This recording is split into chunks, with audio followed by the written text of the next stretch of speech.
Sakarunam atitarshne tarshena harina kunaka viraha vivala hridaya santapas tam evanushochan kila kashmalam mahat avirambita iti movacha anyada.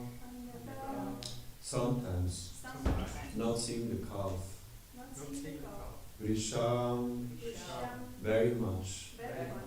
Udvikna manaha, his mind full of anxiety. Nashtadravinaha, who has lost his riches. Iva, like. Kripanaha, a miserly man. Sakarunam, piteously.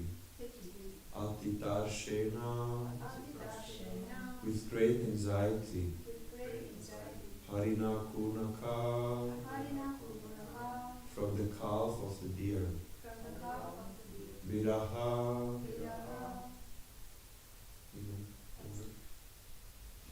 you know this word? Viraha? No. Viraha, separation. Separation is pleasant. Vivala, agitated. Hridaya, in mind or heart. Santapaha, whose affliction. Tam, that calf. Eva, only. Anushachan, continuously thinking of. Kila, certainly. Kashmalam, illusion. Mahat, very great. Abhirambitaha, obtained. Iti, thus. Ha, certainly. Uvacha, said. Translation. Imploded by His Divine Grace, Srila Bhaktivedanta Swami Prabhupada, Srila Prabhupada Ki Jai. If Bharat Maharaj sometimes could not see the deer, his mind would be very agitated. He would become like a miser who, having obtained some riches, had lost them and had then become very unhappy. When the deer was gone, he would be filled with anxiety and would lament due to separation. Thus, he would become illusioned and speak as follows. Purport. If a poor man loses some money or gold, he at once becomes very agitated. Similarly, the mind of Maharaj Bharat would become agitated when he did not see the deer.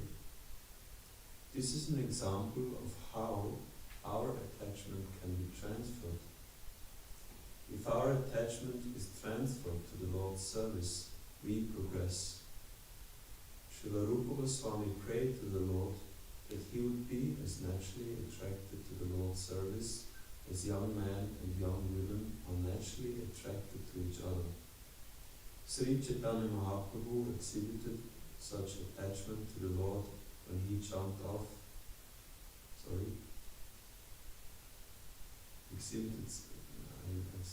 Read again the sentence. Sri Chaitanya Mahaprabhu exhibited such attachment to the Lord when he jumped into the ocean or cried at night in separation.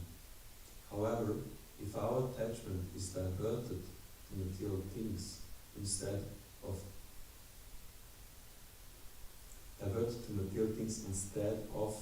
to the Lord, we will fall down from the spiritual platform.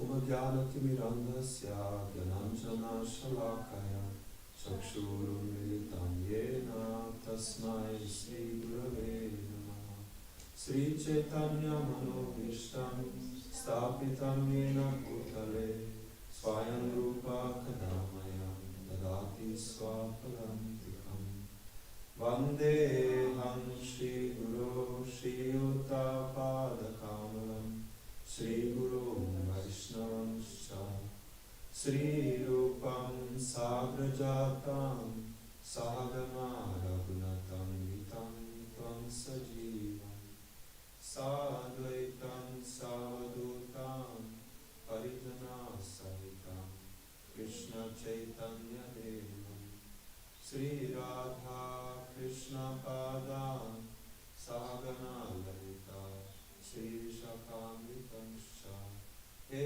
Krishna Karuna Sindhu Dinabandhu Jagapate Gopesha Gopika Kanta Radha Kanta Namostute Tapta Kanchana Gaurangi Radhe Vrindavaneshwari Krishabhanu Sute Devi Pranamami Hariti Vancha Kalpa Tarubhyascha Kripa Sindhuveva Cha Patitanam Pavanebhyo Vaishnavebhyo Namo Namaha Sri Krishna Krishna Chaitanya Prabhu Nityananda Sri Advaita Gadadhara Srivasadi Gaura Bhakta Hare Krishna Krishna Krishna Hare Hare Hare Rama Rama Rama Hare Hare Namo Vishnu Padaya Krishna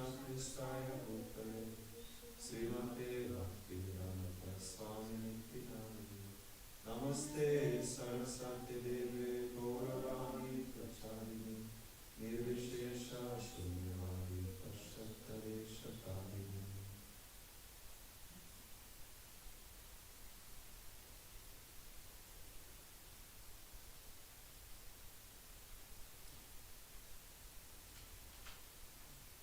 If Bharat Maharaj sometimes could not see the deer, his mind would be very agitated. He would become like a miser who, having obtained some riches, had lost them and had then become very unhappy. When the deer was gone, he would be filled with anxiety and would lament due to separation. Thus he would become delusional and speak as follows. Hare Krishna.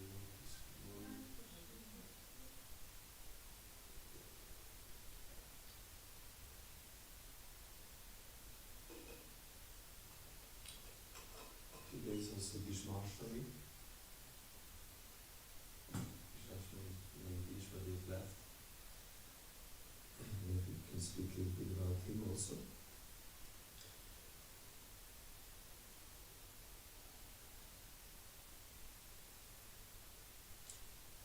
Though there's one person in this congregation who is quite wealthy, maybe still again is wealthy.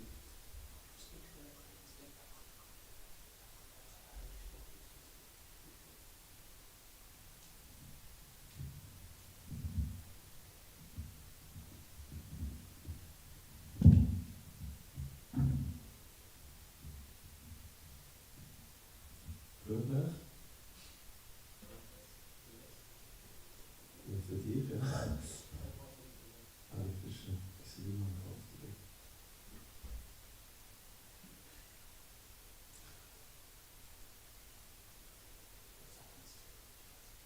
Ja, muss ich jetzt immer ein bisschen nachher.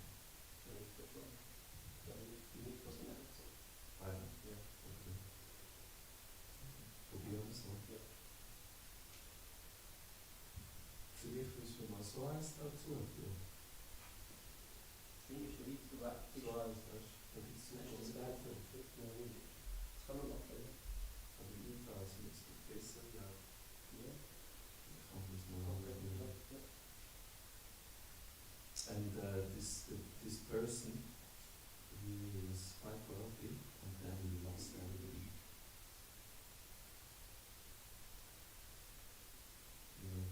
Market, our market can fluctuate. If you invest in something, you can be rich today and lose everything tomorrow. And that happened to him, and he was so unhappy, like said here. Having obtained some riches, had lost them and had then become very unhappy. Constantly thinking about this money and being depressed, serious mental issues. And that's the example given here of Bharat Maharaj, who, when he's not seeing the deer, he's feeling so agitated, he cannot think of something else. And Prabhupada explains that is the sign of true attachment. And he then also quotes Srila Swami, who in a famous prayer, he says, please, I want to have this kind of attachment like a young boy has to a young girl, the young girl to a young boy. The same kind of attachment I want to have for the Lord. Who has experienced this kind of attachment? You know? But I'm old now. Sorry? I'm old now.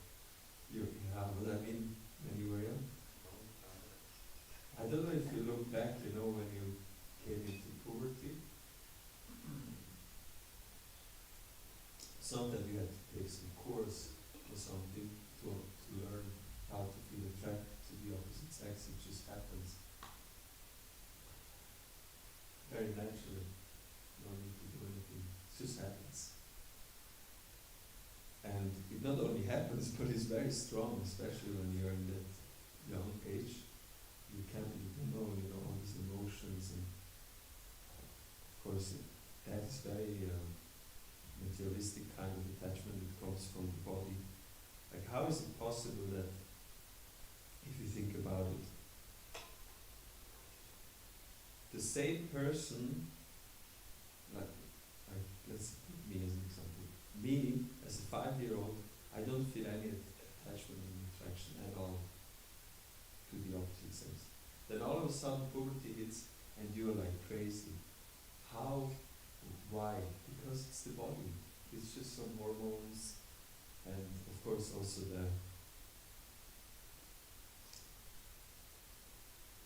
it's more than that. Of course we understand it's the lust which is in the heart of the conditioned living entity in me, which then manifests through that way. But that it is all of a sudden focused on the opposite sex and then maybe a particular person, it's very funny in the sense that all of a sudden it comes, and before it was not there. Means it's illusory.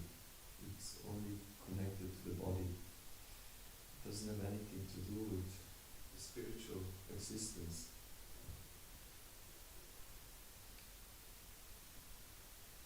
But Rupa Goswami, he prays that I would like to have this kind of attachment for Krishna. No need to endeavor artificially, but you just think of Krishna all the time, like a young boy thinks of a young girl all the time, and So that's our goal. And in this section, in this purport, the point which comes out again and again, and here again, is that we have to be careful not to divert our attachment to something material. Prabhupada says if we do that, then we fall down from the spiritual platform. How does attachment come? How does it work? When you give attention to something, you contemplate on the sense object for some time. Dhyayato Vishayam Pusa Sangas Deshu Prajayate Sangat Sanjayate Kama Krodho Vijayate. While contemplating the objects of the senses, a person develops attachment for them, and from such attachment lust develops, and from lust anger arises. Yes? That's right. That's prepare. So it's by, if the mind starts to contemplate a sense object, then attachment arises. Dhyayato Vishayam Pusa. Dhyayato. It's like dhyana yoga. And dhyana means to meditate, focus your mind. Sangas Deshu Prajayate. Then this sangha, this attachment comes.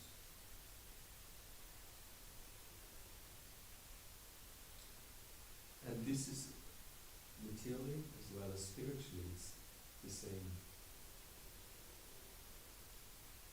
Can you develop any attachment to Krishna without hearing about him, without seeing him, without tasting his prasad, without smelling the incense which is offered to him? Is it possible?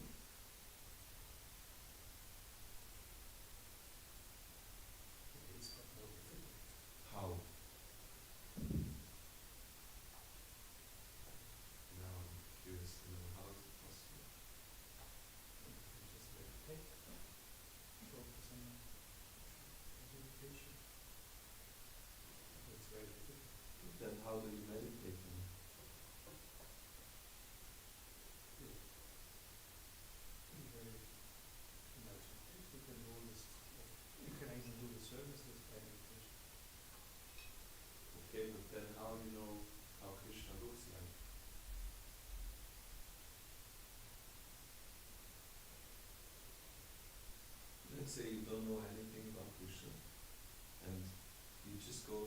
outside and tell someone, you know, the goal of life is to develop attachment for Krishna, and I meditate on Krishna. He has never heard about Krishna, doesn't know. How will he be able to meditate on Krishna? So basically it's always the condition you need to hear or see. Something has to first come, an input has to come. You know, the process of bhakti starts by hearing. That's how you get an understanding how the Lord looks and who he is, how he behaves. There is actually a certain kind of meditation where you don't have to do that. Dhyana yoga, in English, Tantra yoga, is explained in the Bhagavad Gita.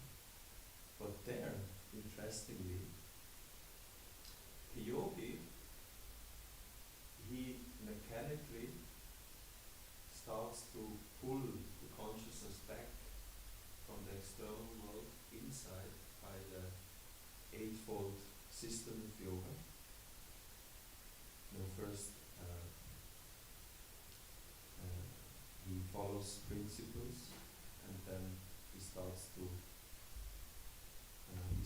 regulate himself by doing asana, pranayama, and then the consciousness goes inside.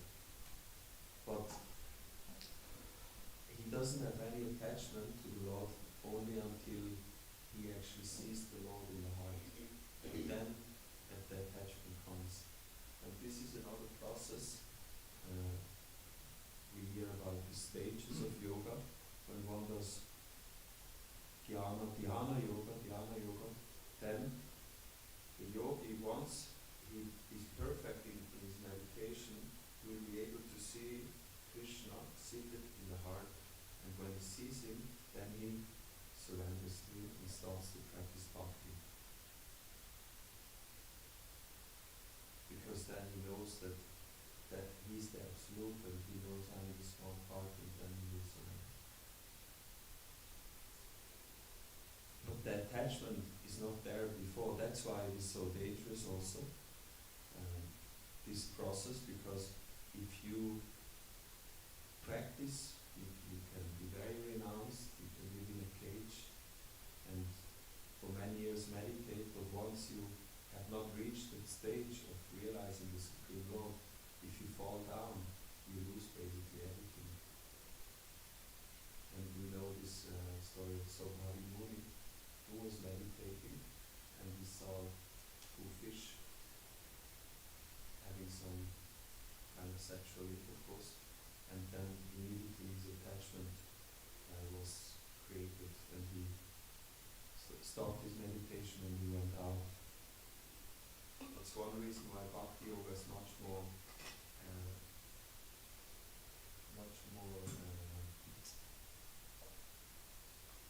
recommended, because you start to develop the attachment from the very beginning of the process, and not only in the final stage. So that's the understanding given in the Bhagavad Gita, that attachment can only arise when the mind starts to meditate about the object of the senses. And this can be a material object and a spiritual object. Yeah. Krishna is spiritual, but still he's an object of our senses. And I thought to speak a little bit about this. There's another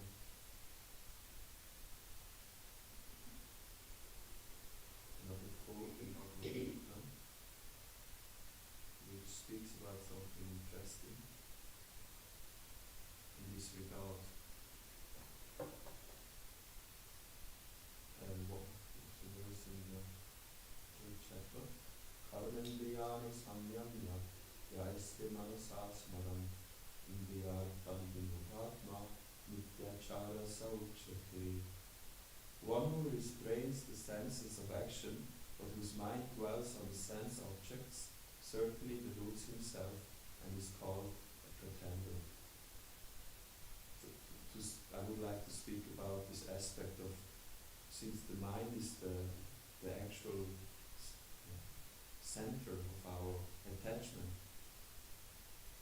then Krishna says even somebody can distance him or herself from the sense objects, material sense objects, but the mind can still be active and dwell on that attachment. There is a story given in maybe Srila Prabhupada tells the story, or I'm not sure where it comes from, but I think you all know it, I've heard it, how once there was a Brahmana living next to a prostitute. And the Brahmana every morning or every day he would see the prostitute having guests, men who would come and she would satisfy their desires.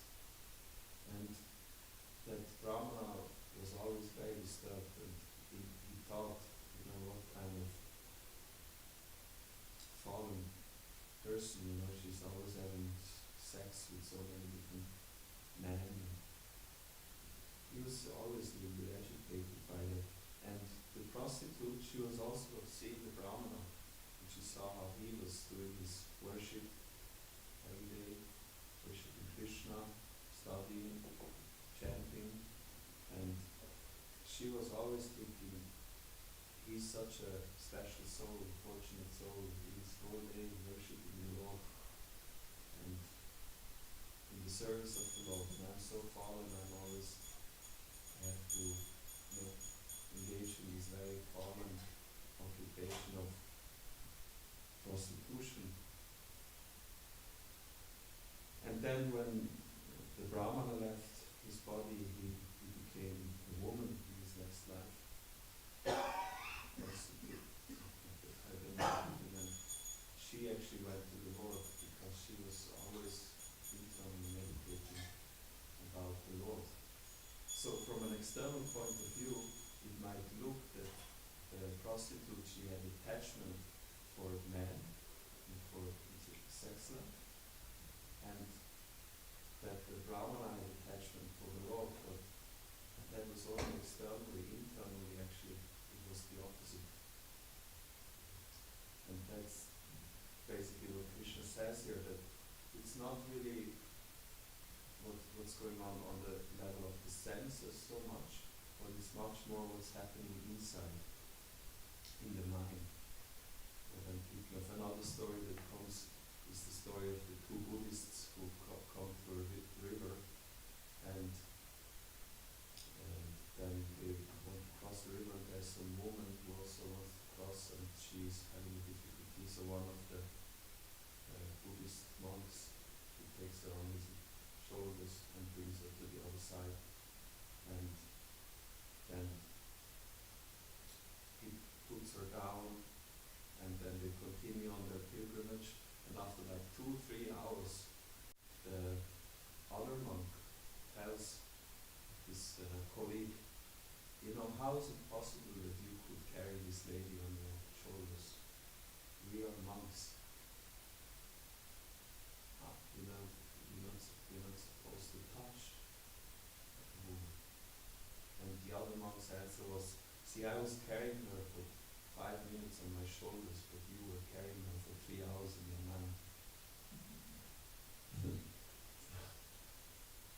The same principle of there is a difference between what's happening outside and what's happening inside, and it's more important what's happening inside. And the question, of course, for us then comes here, how can we make sure that our mind has the attachment which is naturally there, the mind wants to attach to something, that it's actually with Krishna and not with something material. And the whole point of Bhagavad Gita is actually to teach us that we have a certain nature, our body has a certain propensity, and we cannot change that really. We have to accept it and engage it in the service of the Lord. And by doing that, then we can be free from the bodily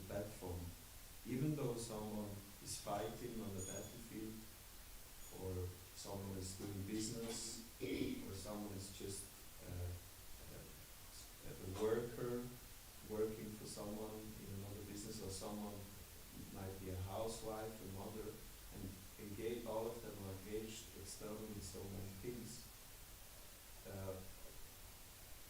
But if it's done in the consciousness of service to the Lord, then it's not a problem. Again, the same principle. Externally it looks like Arjuna is killing human beings, he's fighting, but internally he's just doing it for the pleasure of Krishna, and he's thinking of him. He's in Krishna consciousness.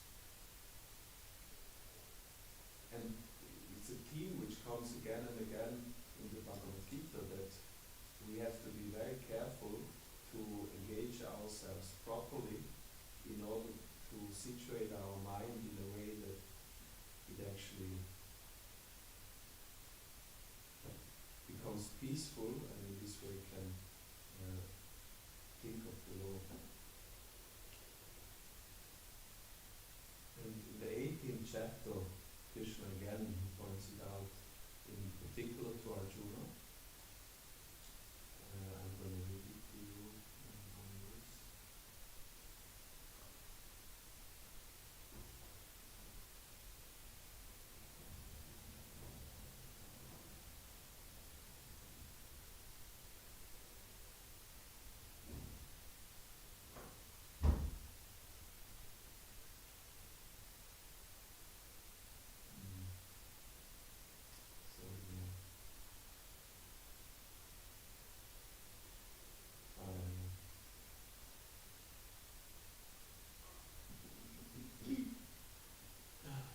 If you become conscious of me, you will pass over all the obstacles of conditioned life by my grace.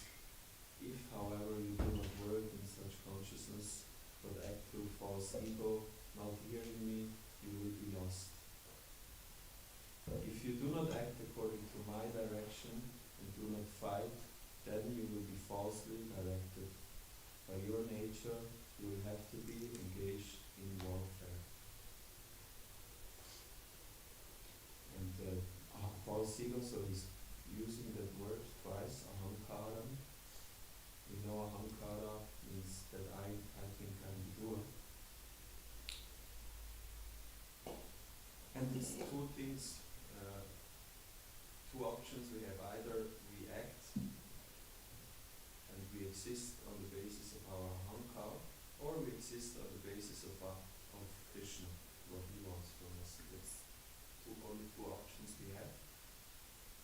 And we can see in Arjuna's case, it can be quite narrow, meaning there is not much option sometimes.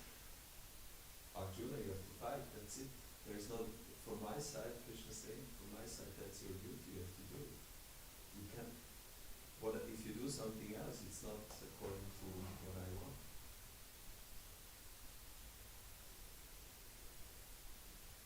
Firstly, I find this very interesting how this Bhagavad Gita actually points this out so clearly, how our freedom in this life, in the material life, is very minute, and we all have a duty to perform, and if we do it for the pleasure of the Lord, then we are fine, and if we divert from it, then we are kind of lost. As Krishna says himself, you will be lost.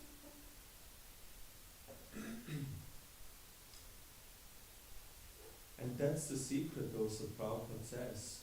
Our attachment is transferred to the Lord's service, we progress. Prabhupada could have said, if our attachment is transferred to the Lord, we progress.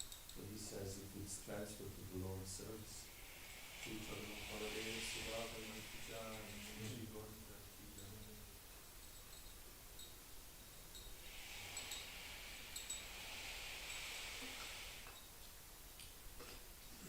And that reveals the secret of success. We want to be Krishna conscious, and we see Bharat Maharaj, he also was very Krishna conscious, but then he diverted his consciousness. And the secret which Prabhupada points out is that our relationship with Krishna, our Krishna consciousness depends on our service. That's the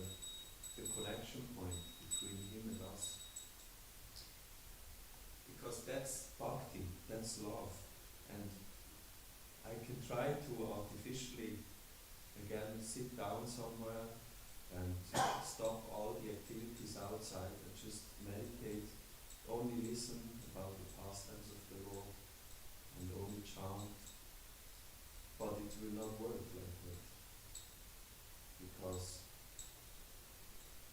we all have to do something for the Lord, and it has to do also with our existence in this world. This cannot be neglected, because this body is coming from Krishna, is giving it to us as a gift. So when I just negate that, that's already the first mistake, that I'm not seeing how I'm supposed to use this body to serve Him. And then it's again, externally it looks like Krishna consciousness, but it's actually not. Krishna consciousness depends on the service attitude.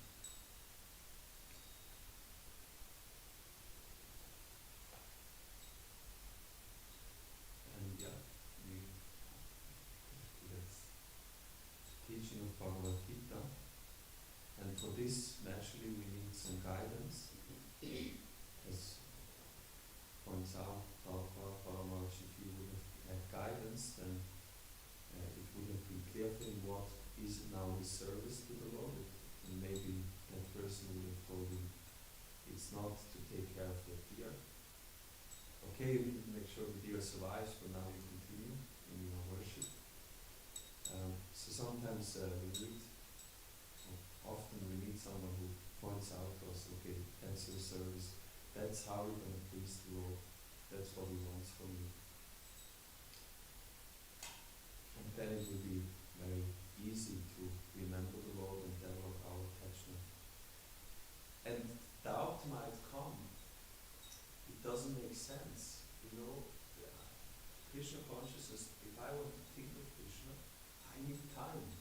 And if I have to do so many things in this world, how it's not possible to become Krishna conscious. I will always think about other things. And Prabhupada, he already quoted from Rupa Goswami this verse where he says, I wish I could be attracted to Krishna like young men are attracted to young women.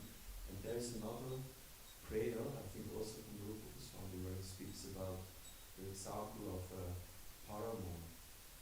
I think it's Rupa Goswami, who says, as a paramour, even though engaged externally in the household, internally she's always thinking about Krishna. I don't know Krishna's name, but paramour, about her affair. But, and Prabhupada also explains, and actually she will do her things even better and more perfect, because she wants to make sure nobody knows what's happening inside and behind the scenes. And that's the same thing in our practice of Krishna consciousness, where we have to perform our duty. Externally, logically, it might look like, you know, that person is so engaged in many things, but we don't know how Krishna reveals himself from inside, because he's pleased by the person's surrender. And another person who might externally just stop all kind of activities that might divert the attention, then that person might internally not be so absorbed, not be so connected. So that faith we can cultivate by reading the scriptures and seeing the example of those souls who have performed their devotional service according to these teachings and according to Guru, Sadhu, and Shastra, and then it will come. This Krishna consciousness will develop in the heart.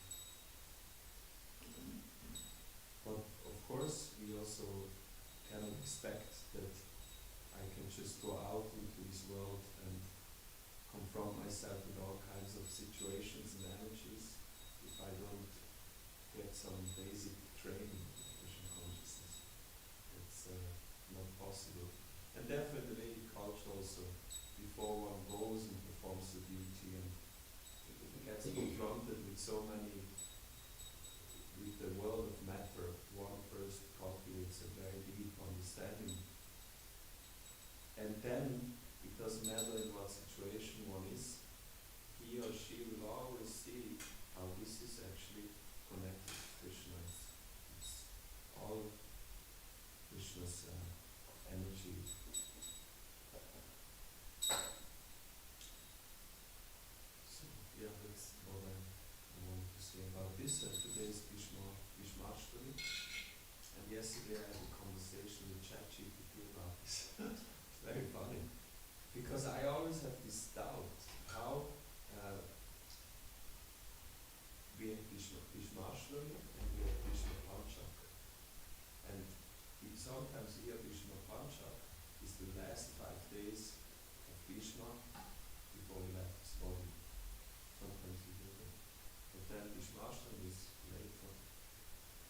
So I asked ChatGPT, and unfortunately, because I don't have a login, the whole thing was lost. But what happened? ChatGPT 3 times apologized to me and corrected its answer. It happens. Those happens.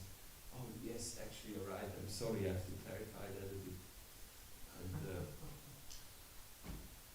so I asked ChatGPT at one point, please clarify to me, when did the Kurukshetra war start? When did Bhishma fall?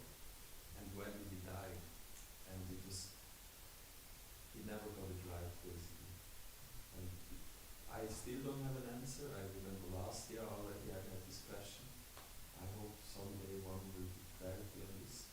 But what we know is that the war of Kurukshetra started last December. It's the Gita Jayanti, when the Gita is spoken. That's the first day of the Kurukshetra war. And what we hear is that after 10 days Bhishma he fell. And then we also know he stayed for a long time in the bed of arrows on the battlefield. And he was waiting until the sun changes its course after Makara Sankranti. And then he left for today. And Bhishma is a Mahajana. I was also thinking of him when I was reading this verse, this topic of attachment. There's many things we can say about Krishna, but Krishna is mainly famous for his vow of celibacy that he took, and therefore he got his name Krishna, because he was a young prince, a Kshatriya son, and he took the vow that he will not accept any wife, any woman, for his whole life. And that was such a vow that all the demigods they showered flowers, and Bhishma, that's Bhishma means intense.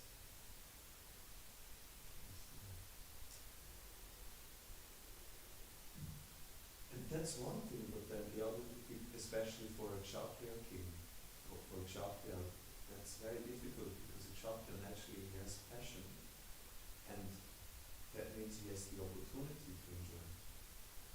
He's not some Kshatriyas, they're usually very handsome, strong, and powerful, meaning they can get what they want. If they want, they can get it. That's a Kshatriya. If he wants this woman, then he will get her. He will not ask anyone. Kshatriya is not allowed to do that in the Vedic culture. And we see many times when Rukmini, for example, she opened up, okay, I'm ready.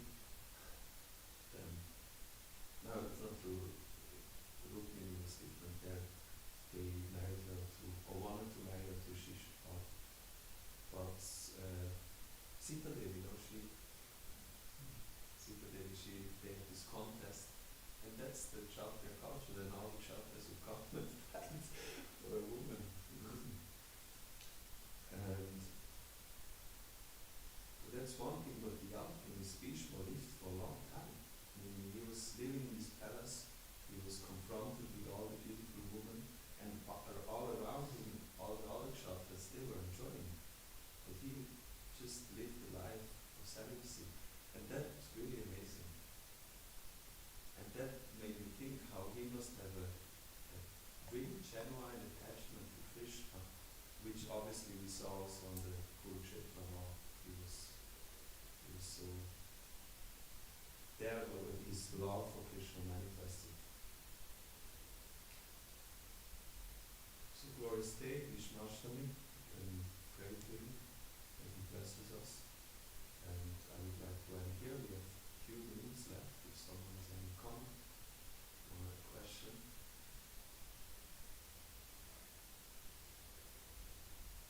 Please stand up.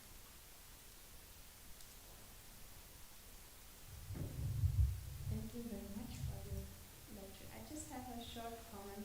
Yesterday I had a realization, and it was very beautiful when I thought about the verse, and I wanted to draw it.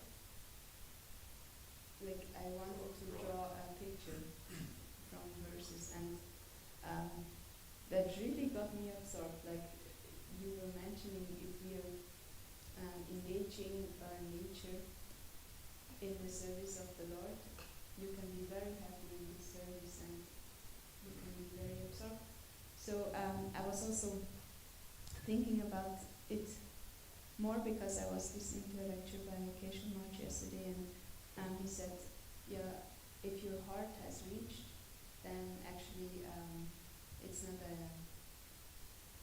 a big thing for your body anymore to get there. So he was talking about, yeah, we should really find this occupation where our heart is there.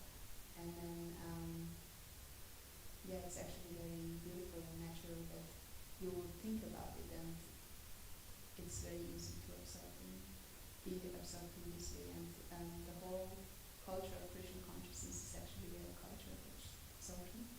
So, yeah, very beautifully said that actually it's very important that we engage in our nature for Krishna service.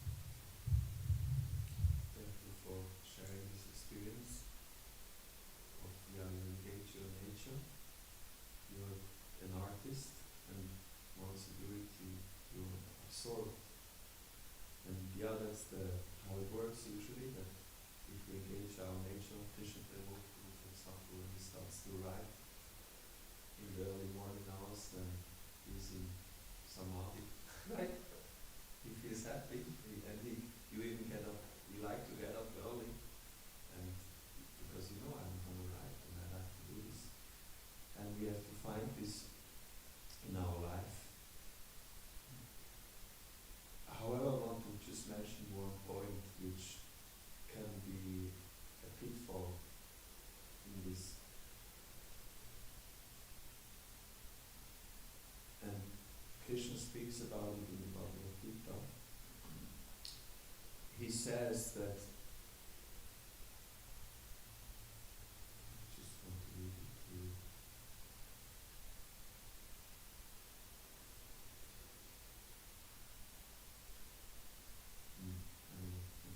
I remember. You know this verse that every action is covered by some fog. Like fire is covered by smoke. So even though we find our beauty, our nature, we have to be prepared that also what will come along with it is things which we don't like. Which we don't like and which appear to be improper, and like Arjuna, no?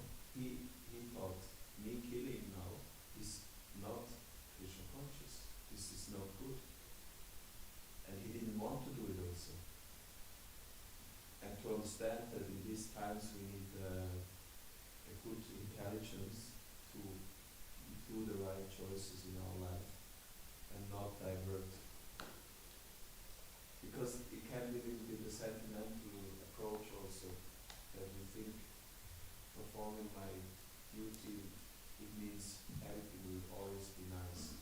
That is very clear also in Bhagavad Gita, that will not be the case. And we have to be prepared for this. Like the mother, also knows. Mother is nice, you get a child and oh, so cute. But once you're a mother, you start to see the other side also. You don't sleep much, you have to do things which are difficult. But the mother continues because it's a whole package. And that will purify us. Okay? Just mention that. Thank you for your attention. Have a nice day. Kanta Srila Prabhupada Ki Jai. Srila Prabhupada Vishwadev Maharaj.